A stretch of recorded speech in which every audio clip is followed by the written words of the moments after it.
Welcome to the middlemen of jurors. This is not a court of noise, propaganda, or selective outrage. This is a forum where public issues are entered into records, examined with reason, and judged without sentiments, favoritism, and convenient amnesia. Today, Nigeria stands before the bench. Through the lenses of 4 jurors, we will interrogate power, trace responsibility, and exhume accountability where it has been buried for far too long. No loyalty test, no party lines, no emotional blackmail, only evidence test, no party lines, no emotional blackmail, only evidence, memory, and consequences. Every action leaves a trail, every silence tells a story, and every unchecked decision will be weighed. This is not about who we like.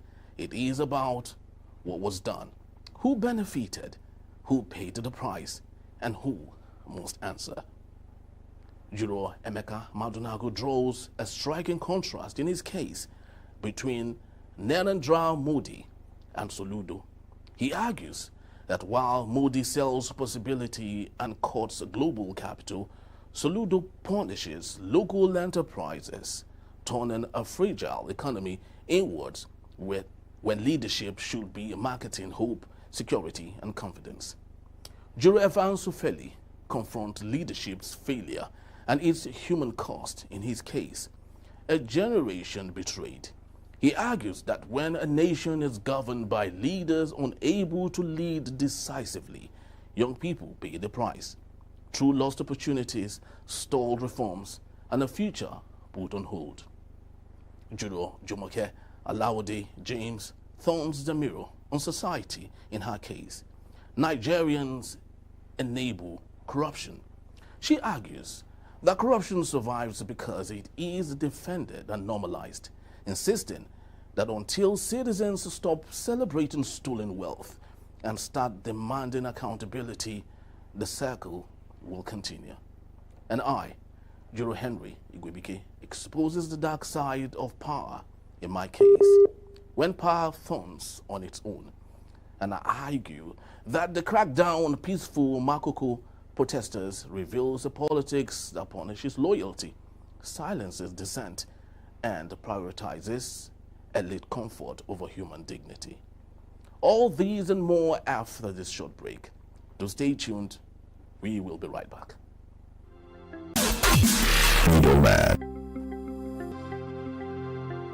Thank you for staying with us.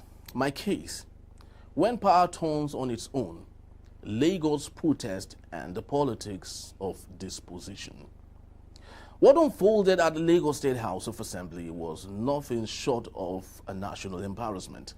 Peaceful protesters, ordinary residents displaced by the demolition of their homes in Makoko, were met with not dialogue or empathy, but with teargas, arrests, and horrid court arraignments. Their crime was simple. They dared to protest. They destroyed nothing. They harmed no one. They only raised their voices. This ugly episode mirrors the painful experiences of residents in Oworoshoki and other waterfront communities who have suffered similar fates. These are not faceless outsiders. These are communities that were counted during election, mobilized during campaigns, and overwhelmingly voted for the APC. Yet in the moments of need, they were treated with cruelty and contempt. Even more disturbing was the silence of their supposed representatives at the Lagos State House of Assembly. Not one meaningful intervention, no attempt to halt the brute show of force, no efforts to open a dialogue or protect their constituents from arrest. This failure speaks volume, not just about individual lawmakers, but about the ideology of a party that appears more interested in state capture than public welfare. Now, one might try to excuse such repression if the protesters were opposition supporters, but the bitter truth is that many of those brutalized were APC loyalists. stalwarts, propagandists, social media defenders, now the so-called data boys who labored tirelessly to promote the APC. Their treatment exposes a cynical use and dump attitude, loyalty that is demanded but never rewarded. Ironically, history suggests that many of these victims will soon forget their suffering. In a matter of weeks, they may return to defending and voting for the same political actors who abandoned them, homeless, and effectively told that they would fend for themselves in the wilderness. But as the saying goes, a leopard does not change its spot. If the APC can repeatedly unleash such repression on its own supporters without remorse, one can only imagine how ruthlessly it will treat those outside its fold. This pattern leaves the little doubt. The party's priority is not the welfare of the people, but the comfort and interest of a powerful elite that controls its machinery. Now, my verdict. The Makoko protest crackdown is a damning indictment of governance without compassion. A government that tear gases the loyal poor while protecting elite interest has forfeited its moral authority. Until power begins to serve people rather than punish them, the cycle of betrayal will continue and the victim will remain the same. A long read there. Unfortunately, Nigerians are not represented by our politicians. Reps at state houses of assembly are there to escape poverty, right? So they are rubber stamps. They're more loyal to the godfathers, right? And you know that Lagos State House of Assembly in the last 24 thereabout years has been loyal to their godfather, right? So rather than, you know, expect anything of the Lagos State House of Assembly, right? Let's just know that the truth about it is that Nigerians will never. Members of Lagos House of Assembly buying houses in Abuja. I mean, so how do you market Lagos? How do you care for the interests of Lagosians? How do you push for the welfare of your people?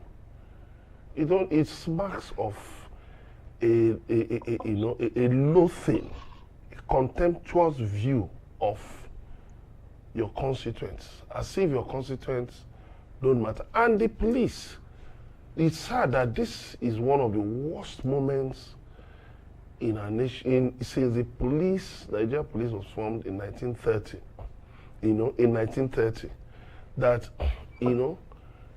this kind of thing, is happening. You see the police, as long as somebody has money or influence, you just see the police so ready to be at the person's disposal, as if we are still in colonial era. And this is shameful because all over the world, people see these things. Overzealousness, And the policemen, where do those policemen live? There are policemen who live in those places, Makoko, Oworoshoki and all that. Their colleagues also live in those places. Their colleagues have been displaced. There are stories of policemen who eventually live in their stations, in their police stations, because of accommodation problems. And yet, you, the police, are brutalizing ordinary, poor, hungry people like you. I think the black man needs to have a rethink. They call Lagos the center of excellence. I still don't know why Lagos is called the center of excellence today. Whether it is rhetoric, whether it is, for lack of better word or expression or cliche to use, because what is coming out from Lagos does not in any way depict excellence at all, in any form, size, or shape. Okay? These persons went to protest. protestation is part of democracy. And as long as they are not violent, the rules of engagement is that you attend to them, give them a listening ear. You hear them out and find out what the problem is. Okay. In the case of that reference, they have turned Nigeria to some kind of we against them situation, the elite against the masses. Since the end SARS protests, where soldiers were deployed to each citizen from site, and then, since that day, it did. Protests have been technically criminalized, even though the law didn't say so. And so anytime people raise their brow to exercise their fundamental rights, to express their displeasure, you find the government using security agencies to clamp down on them. And this violates the principles of democracy itself, fundamental rights of the citizens. And it happens every now and then. And nobody's held accountable. Government gets away with it. Even when in Lagos State, during the answer, came up with a panel. The panel indicted the state government. And the state government today did not apologize, did not compensate, did not take care of the situation itself. And every now and then, we see Lagos in center of excellence. And not just in Lagos. So we look at the scandal we raised now. The State House of Assembly buying house for members in Lagos and Abuja. And the members of these communities, they have a representative in that house. They have representative in that house. So their representative is there watching his people or her people being demeaned. And he cannot raise an objection, public order, or even move the motion on their behalf. It tells you the kind of democracy we're. And what we have is not democracy. We have a group of criminals depleting our commonwealth, rubbishing national income, and rubbishing Nigeria in the face of people of that community.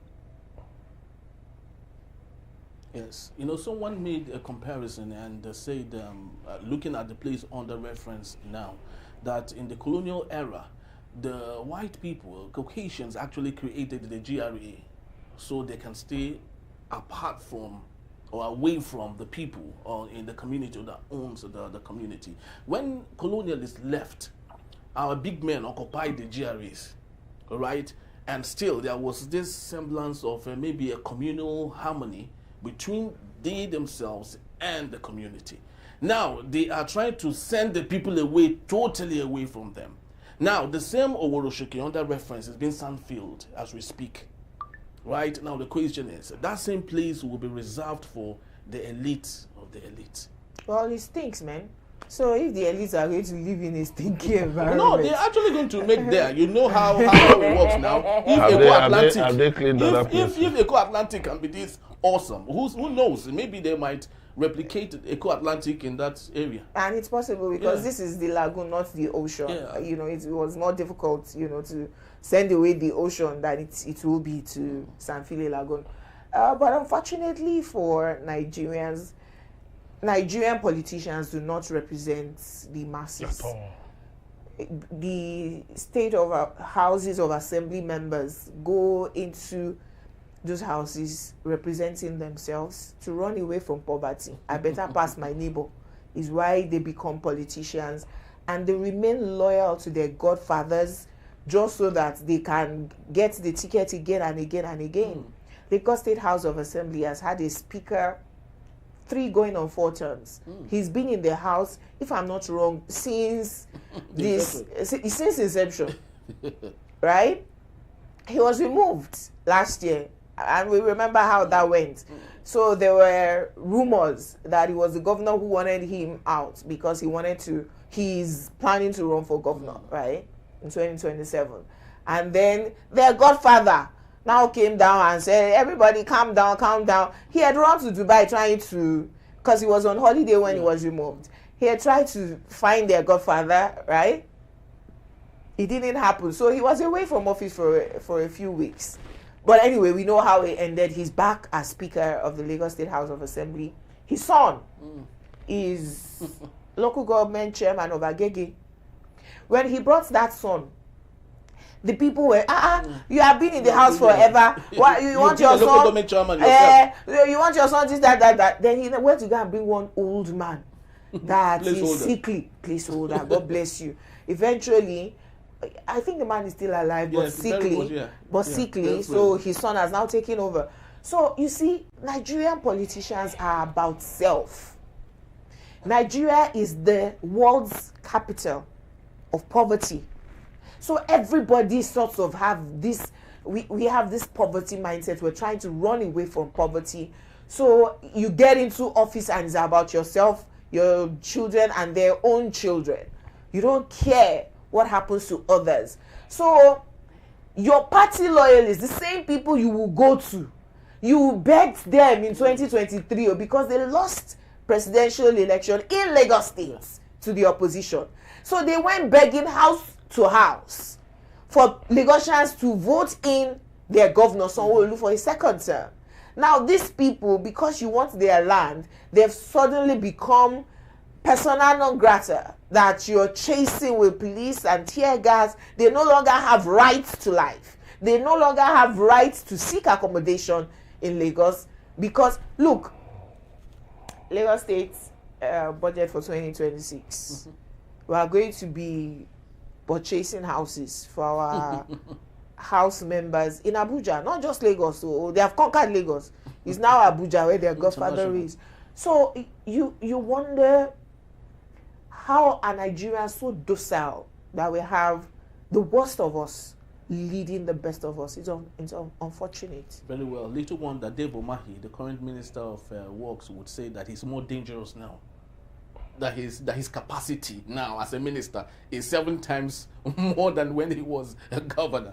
Well, we will take a quick break, and when we return, Jeremeka Madunagu will be here to present his case titled Between Narendra Modi and Soludo. Do stay tuned.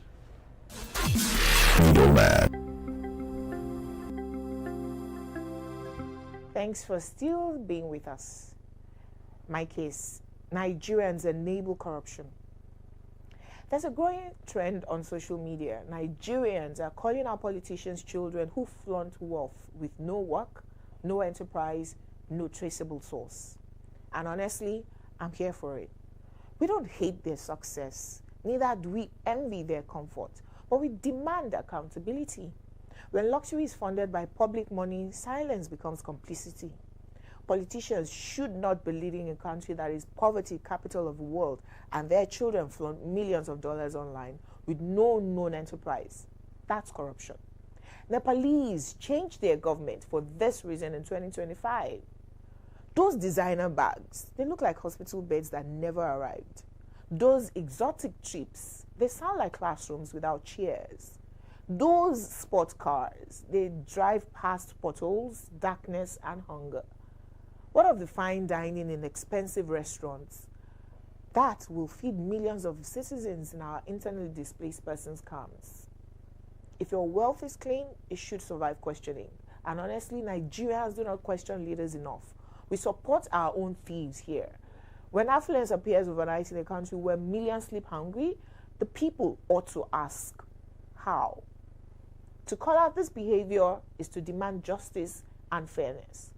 Former Director General of the National Intelligence Agency, Ayo Oke, who has questions to answer for millions of dollars found at his apartment in Ikoyi and fled the country when he was arraigned, is now appointed Nigeria's ambassador to France. Former government spokesperson Rhino Omokri, who called President Tinubu a drug lord, alleging he had evidence, is now also ambassador designate, while Omoyele Sowore is being tried for calling the president a criminal. Former Governor Wike, who stopped the scholarship of River State students abroad, asking why we need to send students abroad to study law or English, was seen at his son's master's degree graduation in the UK this January. Wike's first son has first and second degrees from UK universities in the same law that Wike said we shouldn't send Nigerians for. That's not just hypocrisy. It's wickedness. Same Wike is Minister of Nigeria's Federal Capital Territory, Abuja, where teachers have been on strike for months and students out of school. Do you see a trend of criminality and lack of accountability in the government? Yet, the Nigerians will excuse it away, defend it even. They know they'll do worse if given the same opportunity. They are waiting their turn at the table, so they enable corruption. Here's my verdict. Nigerians enable corruption because we do not drag our leaders enough. We must normalize accountability. We must stop applauding stolen prosperity. We must teach our children that integrity matters more than inheritance. Corruption is not a lifestyle and privilege is not achievement. Nigeria cannot move forward while theft is repackaged as success. So yes, call it out, question it, refuse to normalize it, and do not forget to register on citizenmonitors.com to digitally secure your polling unit so we can vote in the right leaders. Nigeria will definitely succeed. And just like Wike will say, and you know you are right. You see, I even feel for those children because, I mean, we grew up in a time that Nigeria was really much better. I mean, your parents didn't need too much to actually train you. You remember, parents then had 6, 8, 10 children. And all of them went to school. Yeah. Many parents were civil servants, traders, some were even frying akara by the roadside. Yeah, talking about southern parents. Well, all of them didn't go to school in the north. Well, yes, but you see, the society we're used to, was such a society that valued hard work. There was still, the politicians were doing their thing, their stealing thing. Yes, theft all over the world. There will always be thieves. But then, maybe one of the things that didn't make this sending your children abroad a big deal was because, Russia, there was a time when it was the Soviet Union, they were giving scholarships for people to study medicine, study different courses. So every year, many people, got scholarships to study in Russia, to study in different places, So it wasn't even the Nigerian government was sending people abroad to go and study. So my father went to the University of London School of Economics, actually, yes, on federal government scholarship. Yeah. So I was going to say that our own parents even went abroad for schooling. So there was no big deal. After the colonial rule, there was exchange.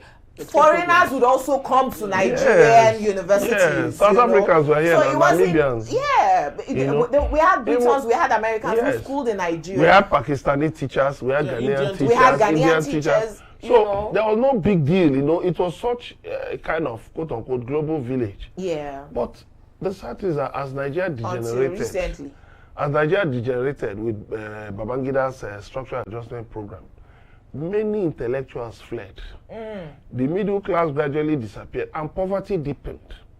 Then the elite even became more vicious, more rapacious, and that's why, like somebody was saying that, many years ago, if you went to an occasion of big men, you wouldn't see policemen around. The only way you would know that big men came was, maybe their long Mercedes. Yeah. The type of cars. The type of cars. But you wouldn't see policemen. I just wonder what happened then. How come those, big men could move around, without lavish show of policemen and all of that? Because the poor men of those days could still afford 3 square meals. That is it. They were poor, but they would still eat. Now, poverty is extreme poverty, multidimensional. So why would you now send your children abroad to achieve what?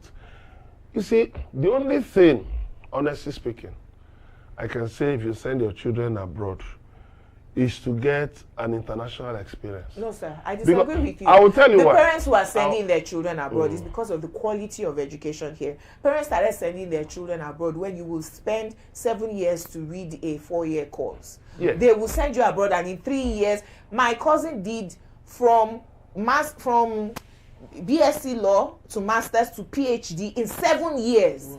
Her colleagues in secondary school were still doing their undergraduate by the time she got her PhD in law. So parents started, who could afford it, were sending their children to schools abroad. Now we're talking about politicians who are supposed to be in charge of the schools here. You are supposed to leave your children in Nigerian schools if you know that you're doing the right thing for education in Nigeria. That's where I was going. So Wike himself was saying, we don't need to send children abroad. He stopped the River State Scholarship, which was an amnesty program that was initiated by President Yar'Adua to stop all of the agitations in the South. But his own son now went to university in UK to do law, and he still did masters. Unashamedly, he would take pictures, and all those pictures would appear on social media, showing the hypocrisy of a government official whose I can't call them his children. If they were his children, they'll not be out of school. The people subjects, or citizens, yes. Who's citizens? The people he lead have been out of school for many, many months. Without shame, he will now go abroad to go and do his own children's master's program. That brought graduation. I was heading towards something that after getting all that international experience, and you come back to preside over poverty. For me, there is a huge contradiction. Just like Umahi, the Minister of Works, whose son is going to become chairman of the Ohozara local government. I wonder how, after all the flamboyant displays and all that, you're going to come to, people, some of whom, if you go to address them, will be washing their teeth with chewing sticks. So there's a disconnect. Mr. Emeka, I'm trying to understand your line of thoughts. What I'm saying is that is actually quite shameful that they send their children abroad where they should gain a sharper understanding of leadership. But what are they doing? They are displaying it, engaging in a wanton display. So that their children can come back to Nigeria, then they will put them into leadership positions to preside over what? That is the worst form of poverty. It is actually self-deprecating. They are to be pitied. That's what I'm trying to say. Well, I don't think that they see it like that. Well, a time will come when they will be forced to see it like that. Because you send your children abroad and then leave your citizens out of school. And then you bring those children and place them in CBN, NNPC, local government, and make them leaders of the people that you have further impoverished. I think it's wickedness. Show me one big man whose son or daughter was placed in any of those places that has been outstanding. From independence to today. Point out one. Not one. See, the truth is... Think about it. I don't know. The multiplicity of this issue is actually, outrageous, really. There are lots of loose ends that I think that we should try to tighten up as much as we can. But let's even start with those who are closest to those in government. MC Oluomo said he spent about 750 million naira campaigning for President Bola Ahmed Tinubu. Imagine that. That's what he spent. That's the president or chairman of the National Union of Road Transport Workers. That's what he spent for the president. All his kids are citizens of the United States of America. 9 children. They all live there. So for him, this is like a meal ticket to take care of those people there. Now, that is one part of the problem. Another now, let's even concentrate on those who are running the government themselves. And you ask yourself, what is really wrong with these people? Every time I ask myself, there's this burning question I ask, is this. These people, let's even say Sonwo-Olu, for example. This man has traveled to every nook and cranny of the world. He knows how things work. He knows how laws are obeyed. He knows lots of things. But when he comes home, I just wonder, is it that when he flies from Murtala Muhammed International Airport to wherever it is he lives, is it that he doesn't look at the side to see how debased the streets are, how debased lots of things are, and ask himself, how can I at least copy and paste a little of what I see outside of the country to this place?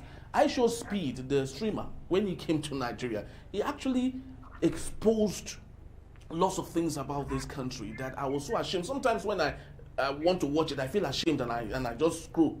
Because there are lots of things on that unfortunately, video. there wasn't any tourism place in Lagos for him to go. So, and then he was driving through Lagos, and then you understand? So he was faced with lots of. Do you know the funny? Do you know one irony? When you're coming back to the country, as in fact in the air, you first of all see so much darkness everywhere. You'll be wondering whether, I hope the pilot got his coordinates right. That's if you're coming if you're landing at night. If you're landing at night. During the day, you ask yourself, rusted roofs and then rusted roofs. Then when you now land, of course, everywhere, it's covered by AC and all of that. But as soon as you get to those doors, at the arrival, and the doors open, once you step out of the terminal, you just get this heat, just coming at you. And then you will know that, truly, I've arrived in Nigeria. I'm back in Nigeria. So it is quite unfortunate, I don't know. Evans, do you have anything to add to the conversation? Yes. On the issue of the guy, the streamer who came to Nigeria and all that, who had complained that he was getting paid money and the rest of that. He was even lucky that I was not kidnapped. It's because he wasn't kidnapped. That's why he's even saying all those things. They are begging you money. That's a disgrace that we own collectively. But that you were not kidnapped. But he enjoyed Nigeria jollof rice. We thank the lady. Went to Ghana. He was backlifting. He was backflipping into their jollof rice. He was enjoying Ghana. He enjoyed Ghana. And they were eating it. He backflipped into the jollof rice and they ate it after. Yes. So and it tells you a lot about what has happened to us. If you are inside, you may not know the level of damage that bad governance has caused on the economy. Okay, somebody used a group to lift out 15 scandals that have happened in Nigeria where money was stolen by government officials. And they brought out 15 cases. They used Grok again to give me another 15 cases. They brought another 15 cases. And when the guy totaled the entire amount of money that have been stolen, that was just in the space of less than 15 years. It was mind-boggling. These are funds that would have been used to transform the country. By now, those of us in our 40s, even those from 35 ought to have retired. To allow those in their 20s. Yes, that's how it is in first world countries. We are retiring. To allow those in their 20s.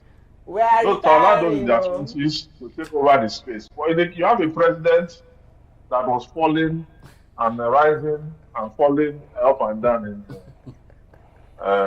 the other day and all that. So it tells you that we're not connected, we're not in order. A lot of things have gone wrong.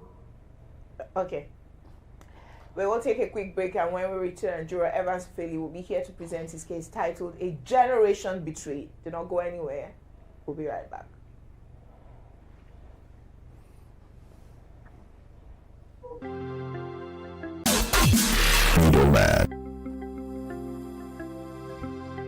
Welcome back to the middleman of yours. My case, A Generation Betrayed. Entrusting national leadership to elderly figures who are practically diminished or disengaged can have grave consequences for Nigerian youth. When presidents are visibly unwell, unprepared, and unable to perform decisively, policymaking becomes reactive rather than strategic. And long-term investment in education, job, and innovation suffers. The worry years marked by prolonged e-health and limited public engagement stalled fiscal reform and left the yawning gap between stated priorities and administrative capacity.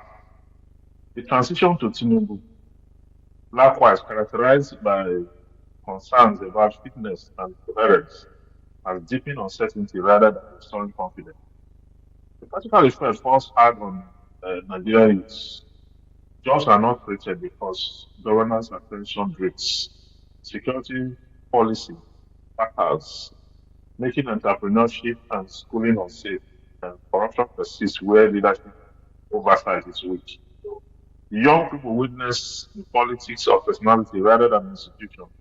So talent migrates abroad and civic apathy grows at home. Moreover, opaque decision making and ad hoc policy reversal frustrate investors, shrinking opportunities for formal employment and enterprise. Correcting this requires systemic change, meritocratic practice in party nominations and appointments, and first stage and health-related transparency for candidates, and stronger institutions that do not hinge on the vigor of one individual will reduce risk. Deliberate youth representation in leadership structure and a culture of succession planning to channel youth energy into governance. Civil society, media, and electorate must demand competence and accountability over symbolism.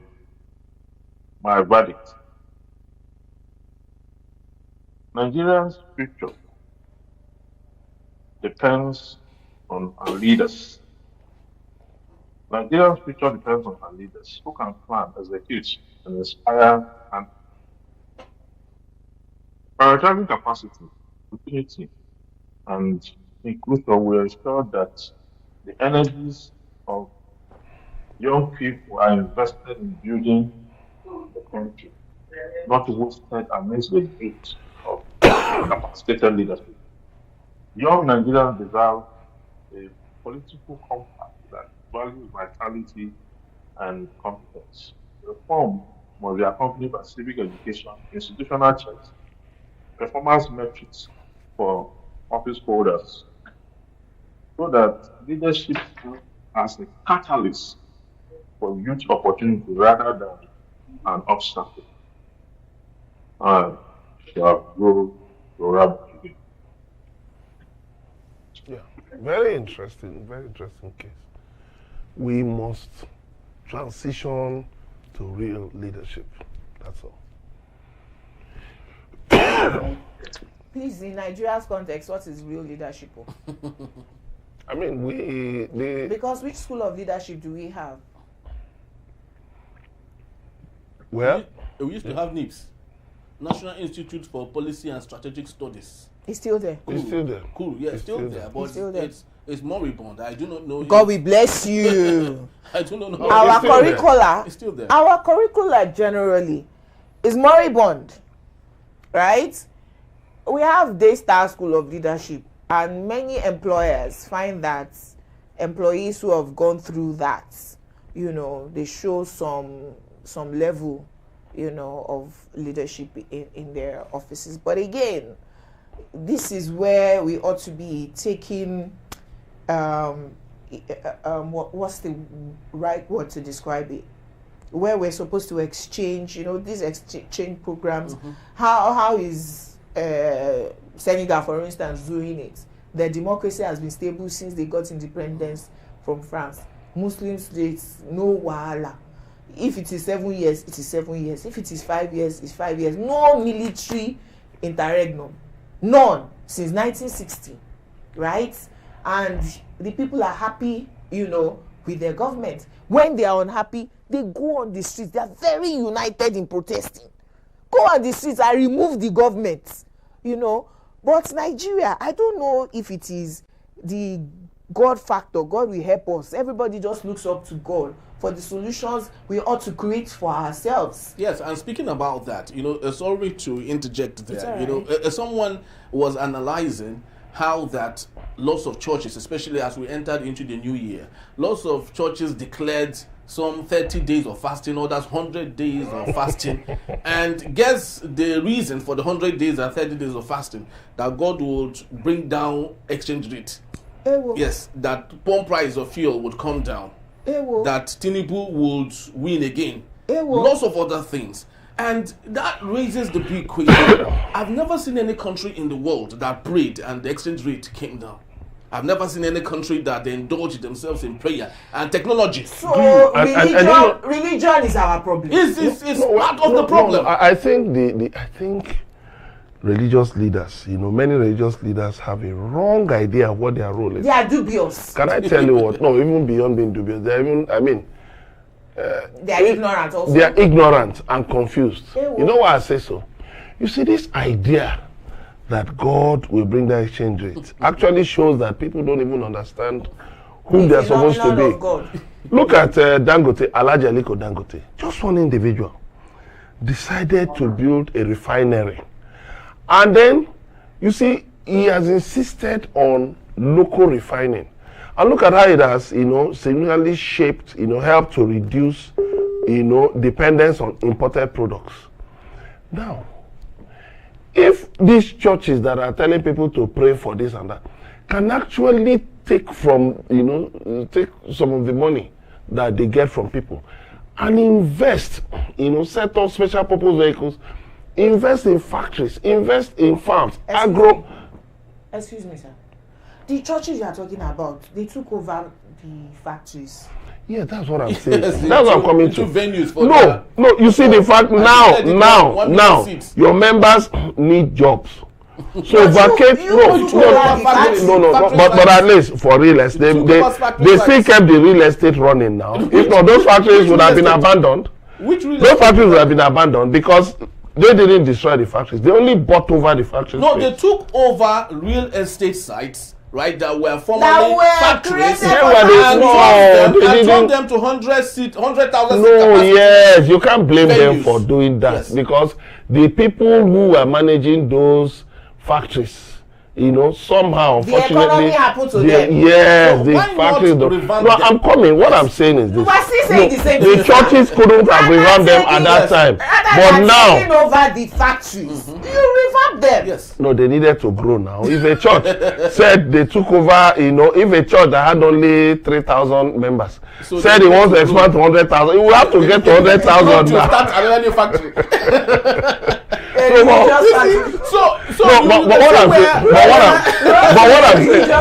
But what I'm saying is that some of these churches, they actually have investments, where they employ people. But what I think is that they can do much more because somebody did. Sir. Let's not be vague. Which kind of investment are they employing people? Schools. They have factories.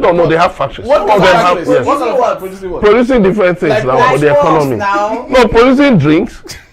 Producing water, producing for their members. Churches they are doing school, or they have one music arm that, or they are just everything is centered. Everything is centered. I agree, but what I'm saying is that you see, whatever it is, they are a part of the system.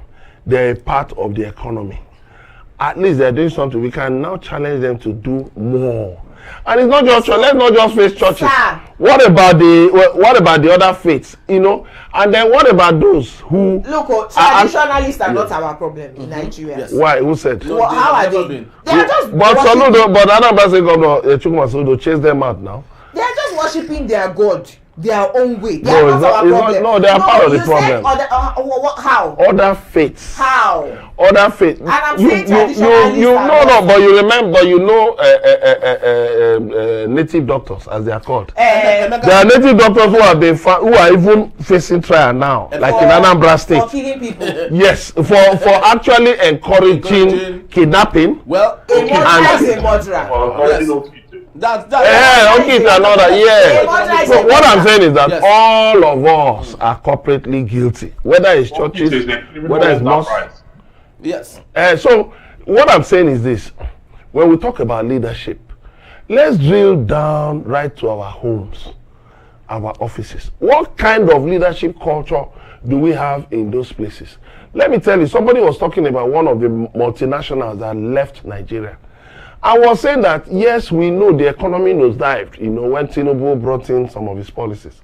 But that even before that the corrupt tendencies of Nigerians had actually killed that company, had actually been killing the company before Tinubu's policies now finally drove it out of Nigeria. This is a company that was employing about 50,000 Nigerians. I don't want to mention his name, but what am I saying?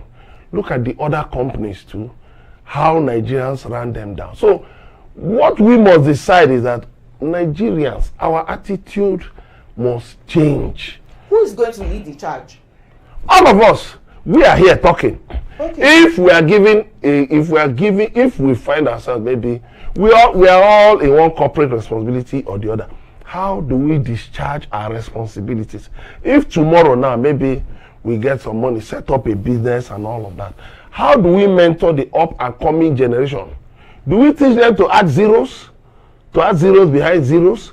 Do we teach them how to game the system?